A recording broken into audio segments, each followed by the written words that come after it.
Triệu Lệ Dĩnh tại lễ Tết Trung thu của thiếu nhi nụ cười dịu dàng và bài phát biểu đầy cảm hứng khiến khán giả xúc động, ngưỡng mộ. Chiều ngày rằm tháng 8, bầu trời Bắc Kinh rực rỡ ánh trăng tròn. Tại quảng trường lớn của Trung tâm Văn hóa Thiếu nhi thành phố, lễ hội Tết Trung thu được tổ chức hoành tráng với chủ đề Ánh trăng yêu thương kết nối yêu thương. Sân khấu được trang trí bằng hàng nghìn chiếc đèn lồng giấy, hoa sen và những mô hình chú cuội, chị Hằng đầy màu sắc, nhưng điều đặc biệt nhất khiến toàn bộ khán giả háo hức chính là sự xuất hiện của Triệu Lệ Dĩnh, ngôi sao hàng đầu của điện ảnh Hoa ngữ, người được mời làm khách danh dự và diễn giả chính trong chương trình. Từ khi tin tức được công bố, hàng nghìn người hâm mộ và phụ huynh đã đến từ rất sớm. Họ mong được tận mắt nhìn thấy hình ảnh đời thường của người phụ nữ từng chinh phục màn ảnh bằng những vai diễn kiên cường, nhưng nay lại là một người mẹ, một người truyền cảm hứng dịu dàng, gần gũi. Khi đồng hồ điểm 7 giờ tối, tiếng nhạc du dương vang lên, hàng nghìn chiếc đèn lồng được thả sáng khắp bầu trời. Dưới ánh trăng, Triệu Lệ Dĩnh bước ra sân khấu trong chiếc sườn xám trắng thêu hoa sen, mái tóc buộc thấp, gương mặt thanh thoát, nụ cười nhẹ như ánh trăng non. Cô không cần trang điểm cầu kỳ, cũng chẳng cần hàng hiệu lộng lẫy, chỉ đơn giản, nhẹ nhàng mà vẫn nổi bật, khiến cả khán đài như lặng đi vài giây trước khi tiếng reo hò vang dội khắp nơi. Một cô bé nhỏ tuổi ngồi ở hàng ghế đầu, mắt mở to, khẽ nói với mẹ, mẹ ơi, chị ấy đẹp như chị Hằng trong truyện cổ tích. Câu nói ngây thơ ấy khiến nhiều người xung quanh bật cười, còn Triệu Lệ Dĩnh nghe thấy cũng khẽ cúi đầu mỉm cười. Nụ cười ấy không phải nụ cười của ngôi sao, mà là nụ cười của người phụ nữ từng đi qua nhiều sóng gió, giờ đây an nhiên và tràn đầy yêu thương. Sau phần múa lân, Triệu Lệ Dĩnh được mời lên phát biểu. Cô cầm micro, giọng nói nhẹ mà trong, truyền cảm như giọng đọc trong một bộ phim xưa. Chào tất cả các con và quý vị phụ huynh, hôm nay, khi đứng giữa ánh trăng và nụ cười của các con, tôi cảm thấy mình thật nhỏ bé. Có lẽ nhiều người biết đến tôi qua phim ảnh, nhưng ít ai biết rằng điều khiến tôi hạnh phúc nhất không phải là giải thưởng, mà là khoảnh khắc được nhìn thấy niềm vui trong ánh mắt trẻ thơ. Cô dừng lại một chút, nhìn xuống hàng ghế khán giả, nơi có hàng trăm gương mặt bé nhỏ đang chăm chú nghe. Tôi từng là một cô bé nghèo ở Hà Bắc, từng mơ ước được đứng trên sân khấu như thế này, nhưng không ai nghĩ giấc mơ ấy sẽ thành sự thật. Các con à, đừng bao giờ nghĩ mình không đủ giỏi. Hãy tin rằng, chỉ cần nỗ lực, ánh trăng sẽ chiếu rọi con đường của các con. Trung thu không chỉ là ngày đoàn viên mà còn là ngày để chúng ta học cách yêu thương và tin vào điều tốt đẹp. Tiếng vỗ tay vang dội, xen lẫn vài tiếng rụt rùi. Một số phụ huynh quay sang lau nước mắt bởi họ nhìn thấy trong lời nói của Triệu Lệ Dĩnh chính câu chuyện đời mình, câu chuyện của những người từng khởi đầu từ con số 0 nhưng vẫn tin vào ánh sáng. Sau bài phát biểu, Triệu Lệ Dĩnh không rời sân khấu ngay. Cô ở lại để cùng các em nhỏ thả đèn lồng và tham gia trò chơi vẽ trăng ước mơ. Cô ngồi xuống thảm, cẩn thận giúp một bé gái buộc dây đèn, rồi dịu dàng hỏi, con ước điều gì đêm nay? Cô bé đáp, con ước mẹ con khỏe mạnh và được gặp chị Triệu Lệ Dĩnh ngoài đời. À mà con gặp rồi nè. Cả khán đài bật cười. Triệu Lệ Dĩnh cười hiền, vuốt tóc cô bé rồi nói, vậy thì ước mơ của con đã thành hiện thực, từ giờ con hãy ước thêm nhiều điều tốt đẹp hơn nhé. Bức ảnh ấy Triệu Lệ Dĩnh cúi người, cười với cô bé nhỏ ngay sau đó được chia sẻ rộng rãi trên mạng xã hội. Cộng đồng mạng gọi cô là chị Hằng của đời thực, người mang lại ấm áp và cảm hứng giữa đêm trăng. Không ít người để ý, Triệu Lệ Dĩnh không mang theo ekip đông đảo hay vệ sĩ ồn ào. Cô tự lái xe đến, tự thay trang phục, tự chỉnh tóc trong phòng chờ nhỏ. Khi được hỏi vì sao lại chọn xuất hiện giản dị như vậy, cô chỉ nói, Tết Trung thu là ngày của các con, tôi không muốn mình trở thành tâm điểm, tôi chỉ muốn chia sẻ niềm vui cùng mọi người. Sự chân thành ấy khiến mọi người cảm phục. Dù là ngôi sao hạng A, Triệu Lệ Dĩnh vẫn giữ phong thái khiêm tốn, đúng như cách cô từng nói, càng đi xa, tôi càng muốn quay về là một người bình thường, biết yêu thương, biết cho đi. Ngay sau sự kiện, các tờ báo lớn đồng loạt đăng bài viết với tiêu đề Triệu Lệ Dĩnh ánh trăng dịu dàng giữa đời thường. Không chỉ là ngôi sao, cô còn là người truyền cảm hứng cho thế hệ trẻ. Những đoạn video ghi lại bài phát biểu của cô nhanh chóng đạt hàng chục triệu lượt xem chỉ sau vài giờ. Cư dân mạng bình luận, có lẽ điều khiến Triệu Lệ Dĩnh được yêu mến không chỉ là tài năng mà còn là trái tim. Giữa thế giới hào nhoáng của showbiz, cô ấy vẫn giữ được sự thuần khiết. Sau buổi lễ, một khoảnh khắc ít ai biết được ghi lại bởi một khán giả, Triệu Lệ Dĩnh ngồi lặng nhìn bầu trời trăng tròn, đôi mắt ánh lên chút hoài niệm.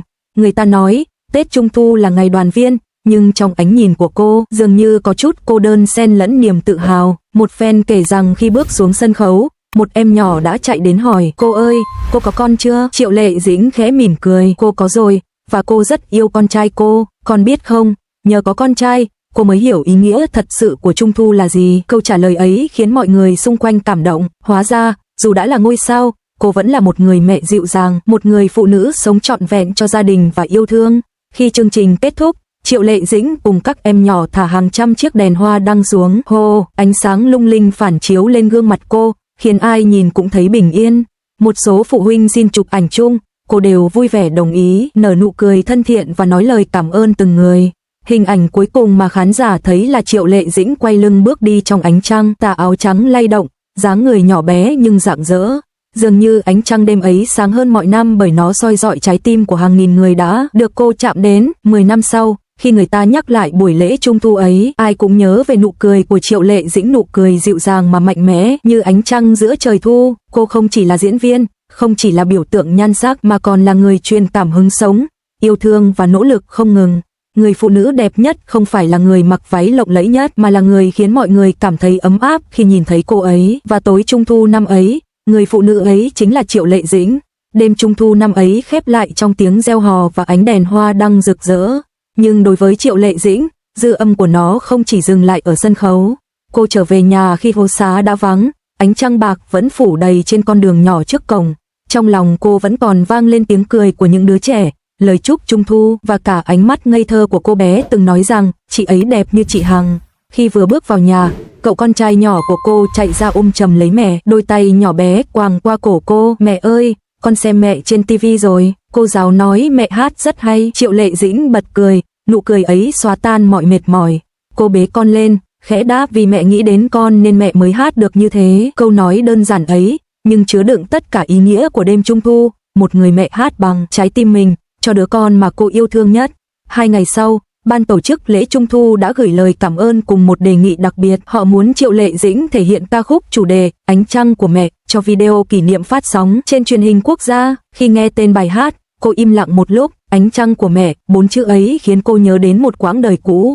Khi còn nhỏ, cô từng ngồi bên mẹ dưới ánh trăng, nghe kể chuyện cổ tích. Cô từng mơ được làm chị Hằng, mơ được đứng dưới ánh sáng và hát. Và giờ đây, giấc mơ ấy đã thành sự thật. Cô gật đầu nhận lời, không do dự, không phải vì danh tiếng, mà vì cô muốn để lại cho con trai một món quà. Ca khúc đầu tiên mẹ hát bằng tất cả cảm xúc thật. Phòng thu nằm ở một con phố nhỏ phía tây Bắc Kinh. Không có báo chí, không có ekip hùng hậu, chỉ có một micro, một cây đàn piano và Triệu Lệ Dĩnh mặc chiếc áo len trắng, mái tóc buông tự nhiên. Khi tiếng nhạc vang lên, cô nhắm mắt lại, giọng hát không kỹ thuật, không phô trương, nhưng lại chan chứa tình cảm, ấm áp như giọng kể của một người mẹ đang du con ngủ. Ánh trăng ơi, xin hãy chiếu sáng con đường con đi, nếu có lúc con vấp ngã, xin hãy nhớ trái tim mẹ vẫn ở đây. Âm thanh vang vọng khắp phòng thu, nhẹ nhàng mà sâu lắng. Khi bài hát kết thúc, kỹ thuật viên thu âm quay đi lặng lẽ lau nước mắt. Anh nói giọng của cô không cần hoàn hảo, vì chính cảm xúc ấy đã chạm đến trái tim người nghe. Triệu Lệ Dĩnh cười nhẹ, nhưng đôi mắt cô hơi đỏ.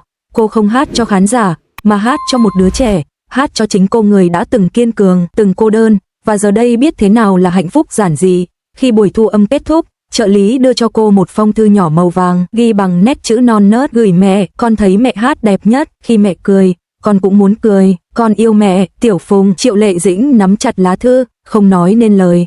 Giọt nước mắt lăn dài, rơi lên tờ giấy nhỏ, loang ra như vệt trăng mờ trong nước. Đó là lá thư đầu tiên con trai cô tự viết, và nó đến đúng vào thời điểm cô cần nhất, khi cô nhận ra rằng mọi nỗ lực, mọi lựa chọn của mình đều đáng giá. Một tuần sau, video chính thức được phát sóng trên đài trung ương. Mở đầu là hình ảnh Triệu Lệ Dĩnh ngồi giữa sân khấu, xung quanh là hàng chục em nhỏ cầm đèn lồng, ánh trăng phản chiếu lên gương mặt cô. Cô bắt đầu hát giọng hát ấm, mộc mạc, nhưng từng từ đều chạm đến trái tim người nghe. Ngay sau khi video lên sóng, hàng triệu khán giả đã bày tỏ xúc động.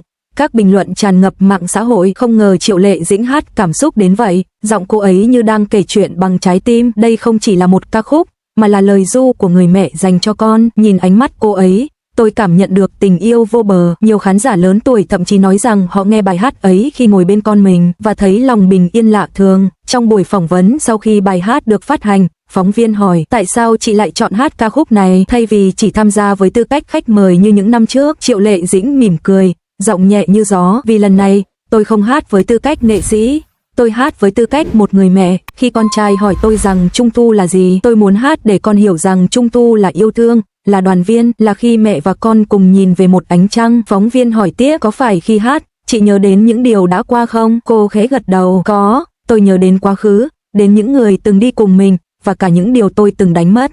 Nhưng chính nhờ vậy, tôi mới hiểu rằng, Hạnh phúc không phải là có tất cả, mà là biết trân trọng những gì mình đang có. Câu trả lời ấy khiến buổi phỏng vấn trở nên yên lặng trong vài giây. Nhiều người nói rằng đó là lần hiếm hoi Triệu Lệ Dĩnh nói thật lòng đến vậy về cảm xúc của mình, không giấu giếm, không né tránh, mà đầy tự sự.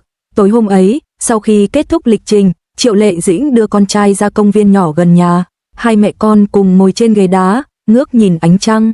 Mẹ ơi, sao trăng hôm nay tròn thế? Vì hôm nay là đêm của chúng ta. Trăng tròn vì mẹ con mình đang ở bên nhau. Cậu bé cười, ngả đầu vào vai mẹ. Gió đêm mơn man qua hàng cây, ánh sáng bạc rơi trên tóc cô, trên má con. Và khoảnh khắc ấy, Triệu Lệ Dĩnh khẽ nhắm mắt cảm nhận sự bình yên hiếm hoi giữa cuộc đời nhiều biến động. Cô hiểu rằng ánh trăng có thể mờ dần theo thời gian, nhưng tình yêu của mẹ sẽ mãi sáng, như bản nhạc cô đã hát, như nụ cười của con trong đêm Trung thu năm ấy. Nếu có một ngày, con hỏi mẹ rằng Trung thu là gì, mẹ sẽ nói, đó là đêm mà chúng ta cùng nhìn thấy cùng một mặt trăng. Dù ở đâu, dù xa đến đâu, tình yêu vẫn sẽ tìm đường trở về.